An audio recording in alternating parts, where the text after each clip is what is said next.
প্রতিভা কখনোই কাজে আসে না যদি পরিশ্রম না থাকে।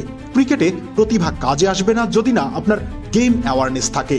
ব্যাটিং, বোলিং কিংবা ফিল্ডিং কোচ নয়, বরং বাংলাদেশের গেম সেন্স ডেভেলপমেন্টের কোচ দরকার। মামুলি একটা টার্গেট তাড়া করতে গিয়ে যেভাবে বাংলাদেশ দল তাসের ঘরের মতো ভেঙে পড়ল, তাতে দলটির গেম সেন্সকে কাঠগড়ায় তোলাই যায়। গলদ একেবারে শুরু থেকেই প্রথম ওভারেই ভেতরের দিকে আসা ডেলিভারিতে পুল করতে গিয়ে ফাইন লেগে ক্যাচ দেন তানজিদ তামিম।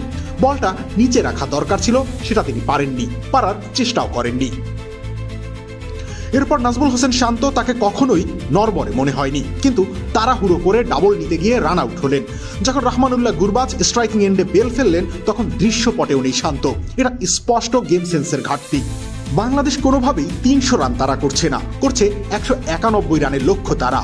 190 রান এই আবুধাবির মাঠে যে কোনো দলের সর্বনিম্ন স্কোর। সেখানে তাড়াহুড়ো করে নেওয়া এই একটা অতিরিক্ত রান দলের কোন বিপদ কমিয়ে দিত। অধিনায়ক মেহেদী হাসান মিরাজও অপরিণত গেম সেন্সের কাঠগড়ায় উঠলেন অকারণে রিভিউ নিয়ে। এর আগে পরপর 2 বলে 4 এবং ছক্কা হাঁকানো সাইফ হাসান থার্ড ম্যানে আপার কাট করতে গেলেন, অথচ সেখানে ফিল্ডার ছিল। স্লো উইকেটে যেখানে গতি বা বাউন্স নেই, সেখানে আপার কাট করে বল বাউন্ডারির বাইরে পাঠানো সম্ভব নয়।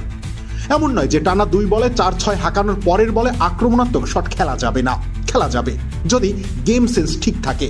কোন অঞ্চলে শট খেলছেন, সেখানে ফিল্ডার আছে কিনা, রিস্ক ফ্যাক্টর কতটুকু, এই রিস্কের প্রয়োজন আছে কিনা। 191 রান চেস করতে অহেতুক রিস্ক গেম সেন্সের পরিচয় দেয় না। একই ধারাবাহিকতায় যোগ হলেন তাওহিদ হৃদয় ও নুরুল হাসান সোহান। এমনি বাংলাদেশ লেগ স্পিনে দুর্বল, তারপরে সামনে রাশিদ খান, যার বিপক্ষে পুরো বিশ্বের তামাম ব্যাটারদের দুর্বলতাই ফাঁস হয়ে যায়। দুজনই রাশিদ খানকে অকারণে চার্জ করতে গেলেন। নিজেরা বোল্ড হলেন, দলের বিপদ বাড়ালেন, অথচ দুজনের ব্যাটেই রান আসছিল। ভালো সূচনা পাওয়ার পর সেটা চালিয়ে যাওয়ার দরকার ছিল, কিন্তু স্রেফ নিজেদের উইকেট উপহার দিয়ে এসেছেন বিশ্বসেরা লেগ স্পিনারকে।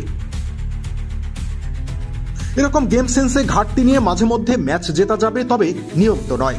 বাংলাদেশ দলে প্রতিভার নিঃসন্দেহে কমতি নেই, কিন্তু বারবার গেম অ্যাওয়ারনেসে ছিটকে যাচ্ছে দল। এখানে যত নামি দামি কোচই আনা হোক না কেন, লাভ হবে না।